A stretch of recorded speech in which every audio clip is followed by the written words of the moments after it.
Gulay naman po tayo ngayon ng kamuting kahoy, mga kamarites. Gagata natin. Ito.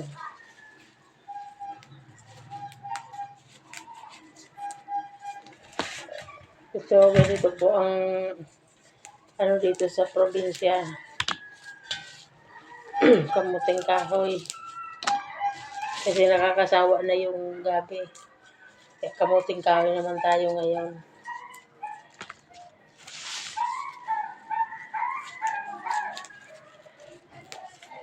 Hindi ako maka-upload, mga kamarites, kasi ngayon pa lang ako medyo gumaling sa hika. Sa awa ng Diyos, medyo okay na. Kasi nagpa-check up na ako. Hindi na kasi gumagaling. Akala ko madala lang sa mga herbal. Mga dahon-dahon. Hindi na pala. Kaya nagpa-check up na ako nung isang araw. Babalik na naman. Titingnan daw yung kalahatan ng ko. Ano ba yung tawag dyan? yung laboratory lahat. Sabi ko sa Lunes na lang para medyo malakas-lakas na ako. Hindi na ako makapunta, mga kamarites, sa bundok. Sabi ko sa kana pagka nakapalaboratory na ako. Kasi nung November, nagpaano na ako, hindi naman lahat tiningnan. Ano ba ang tawag dyan? MRI ata. Ngayon, nung napuntahan ko na naman na doktor, magtitingnan na naman lahat ng ko. Kaya sabi ko sa Lunes na lang para medyo okay na, hindi na masyadong inuubo. Kagabi medyo nakatulog ako, mga kamarites. Talaga ang hirap pala, mga kamarites, ang ganito may nararamdaman ka. Mabuti na lang yung kahit wala kang makain. Basta wala kang maramdaman. Ito, Diyos ko, biruin mo nung pag ako inuubo. Wala na, parang hindi na tumigil. Para baga makukutulan na ako ng hininga pag ako inuubo. Maria, sabi ko, Diyos ko. Sabi ko nga sa inyo dati, sa vlog ko, na noong umpisa akong nagpa-COVID ako ng injection. Hindi ako inaano ng hika, hindi na ako sinusumpong ng hika. Kaya sabi ko, maganda pala ako yun na, yun, yung inject na yun. Ito, na naman, sinumpong ako. Pero medyo matagal naman. Sabi ko na ko yung mga aso kasi dito, yung mga alaga ng anak kong aso. Yung balahibo ba? Yun daw hindi daw pwede sa hikain na mag-alaga ka ng aso, may kasama kang aso sa bahay. Yung pala hindi pwede. Kaya sabi ko, pala talaga. Diyos ko, grabe talaga. Mag-iisang buwan na, mga kamarites. Kasi nung January pa ako ng sipon. Tapos yung inubo ako, siguro mga magtatatlong linggo ata. Kasi matigas din kasi yung ulo ko. Sabi ng anak ko, magpa-check up na. Sabi ko, akala ko kasi madadala lang sa mga herbal na mga pinapakulok ko. Yung mga dahon-dahon. Yun, hindi pala. Talagang kailangan na talaga mga gamot. Gamot na na kasi ako, mga kamarites, nang inom na lang. Ang dami ko na mga iniinom ng gamot. Puro na lang gamot. Diyos ko. Sabi ko, nakakatakot ng kidney ko. Kasi mayroon na akong mga maintenance. Kaya sabi ko sa Lunes na lang ako doon. Magpapalaboratory.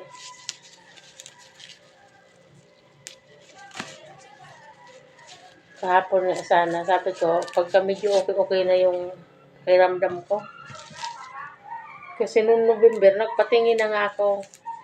Pag iba-iba talaga ang doktor mo, hihingian ka ng mga ganyan. Pag kailangan pala, isa lang ang doktor mo. Yung pina-check upan ko nito, nahika ako, yun talaga ang specialist sa hika.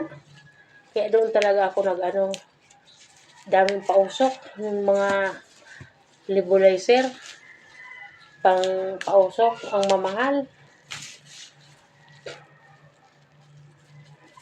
Kailangan bilhin, paano? Kung hindi mo sundit, paano? Hindi ka gagaling. Kaya talaga, maghahanap ka talaga ng pambili ng gamot. Ito, sa awa ng Diyos. Medyo okay na. Pero nag-uubo pa rin ako. Inuubo pa rin. Pero hindi na masyadong gaya ng dati. Hindi na gaya ng dati na talagang pag inuubo ako, para ba akong mapuputulan ng hininga.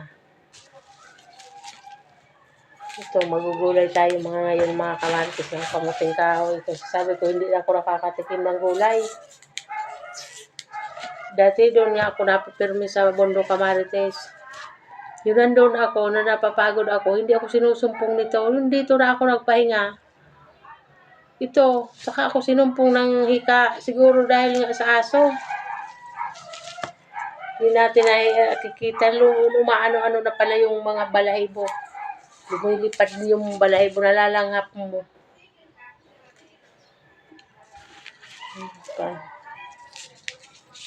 Baka mga kamarites yan may nararamdaman. Kakalungkot.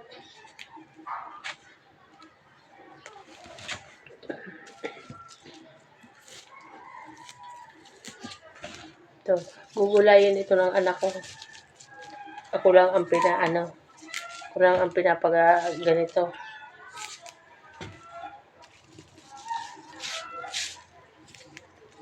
Sasawgan niya ata ng isda, mga kamarites.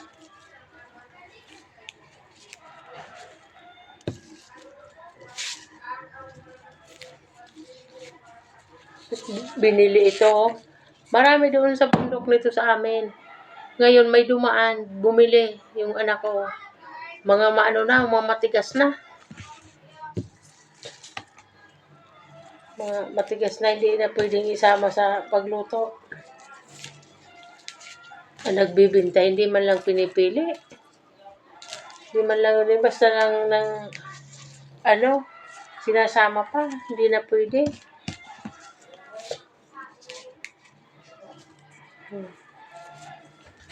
Ito, ang daming sayang, Yan, ang daming sayang. Lalo na pag ang asawa ko nito siya nagagawa. Ang dami talagang sayang.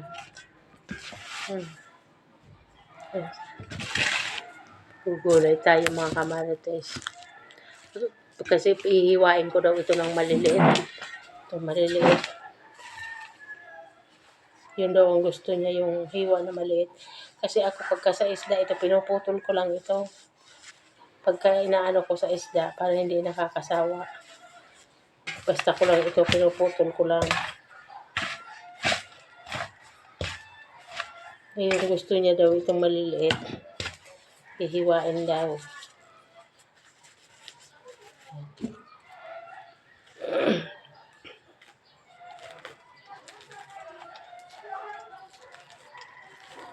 Ganito.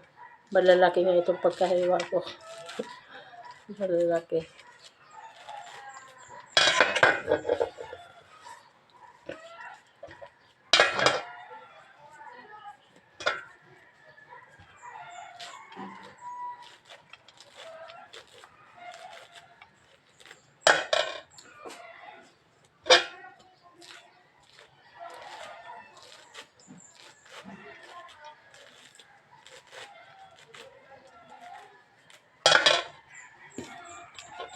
Yan po ang nyog.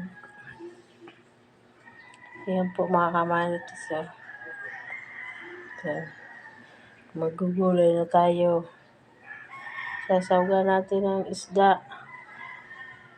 Lalagyan ng sili. Masarap ngayon kasi malamig. Maulan. Kaya masarap yung may sili.